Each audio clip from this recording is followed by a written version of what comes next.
રાજકોટના સાથે સાથે આખા ગુજરાતમાં અત્યારે સ્પેશિયલ ઇન્ટેન્સિવ રિવિઝન 2026 જે છે આ કામગીરી ચાલુ છે.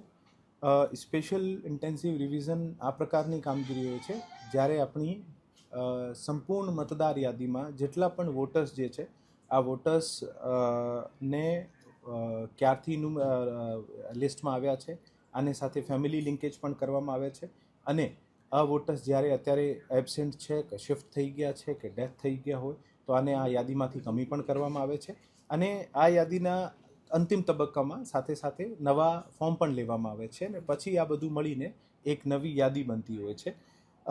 આપણા જિલ્લાની કુલ 8 વિધાનસભા મત વિસ્તારમાં કુલ 23,91,000 અને 27 મતદારો છે. ટોટલ 2,256 BLOs છે આપણે અને 233 આપણી પાસે BLO સુપરવાઇઝર છે.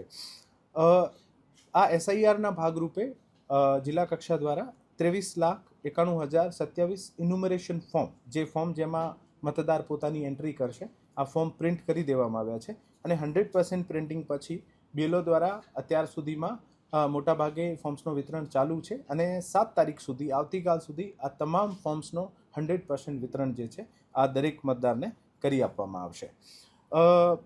તારીખ 4/11/25થી લઈને 4/12/2025 સુધી મતલબ કે એક મહિના સુધી આજે 4 થી 7 તારીખ વચ્ચે જે ઇન્યુમરેશન ફોર્મ ઘરે ઘરે જઈને BLO દ્વારા આપવામાં આવ્યા છે આ ઇન્યુમરેશન ફોર્મમાં મતદારે પોતાની એન્ટ્રી કરવાની છે.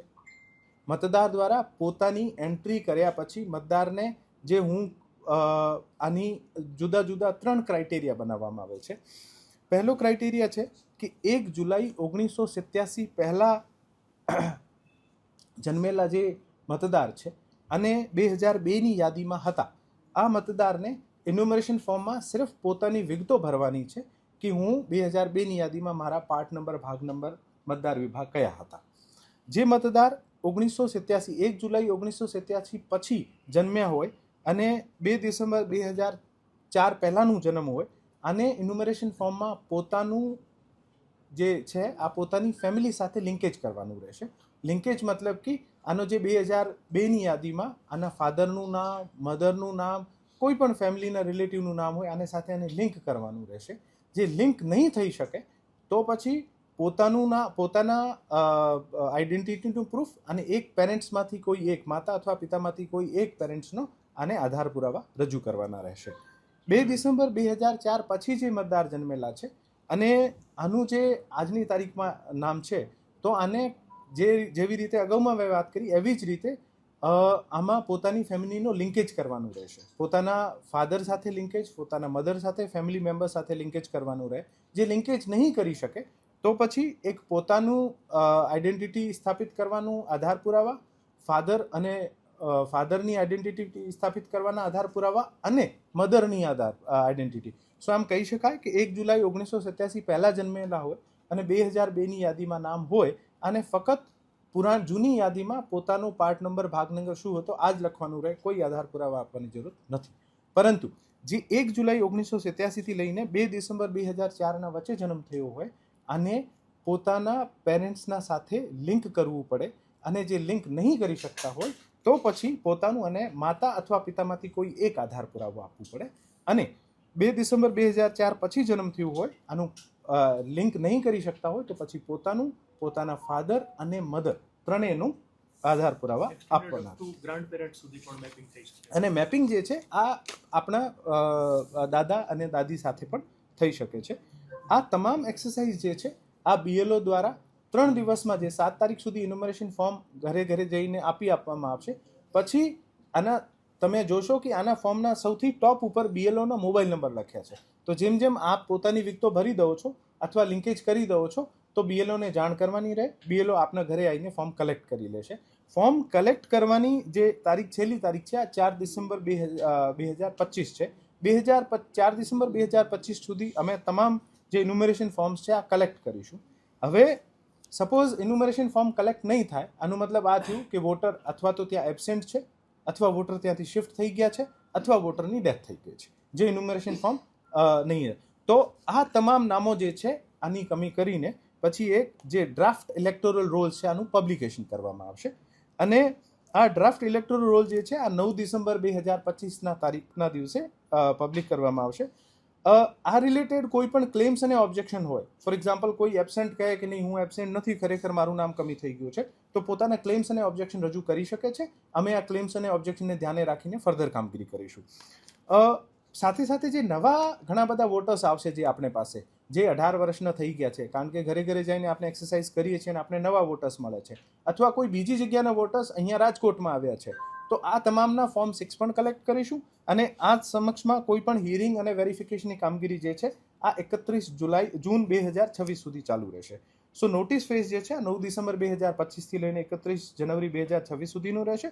અને આ તમામ એક્સરસાઇઝ કર્યા પછી enumeration form distribution, absent, shift અને ડેથ વોટર્સનો વેરિફિકેશન, આના ક્લેમ્સ, ઓબ્જેક્શન, હિયરિંગ્સ કર્યા પછી, અને જેટલા પણ નવા મતદાર અથવા બીજી જગ્યાથી કોઈ મતદાર આવ્યા હોય, આ તમામનો એક આખું વેરિફિકેશન કર્યા પછી જે ફાઇનલ ઇલેક્ટોરલ રોલ જે છે આ 7 ફેબ્રુઆરી 2025ના દિવસે પબ્લિશ કરવામાં આવશે, 26ના દિવસે પબ્લિશ કરવામાં આવશે. હવે જે મુખ્ય આધાર પુરાવા જે છે આ 12 આધાર પુરાવા રાખ્યા છે. આ 12 આધાર પુરાવા થકી પોતાની અથવા પેરેન્ટ્સની આઈડેન્ટિટી જે છે આ પ્રસ્થાપિત કરી શકાશે.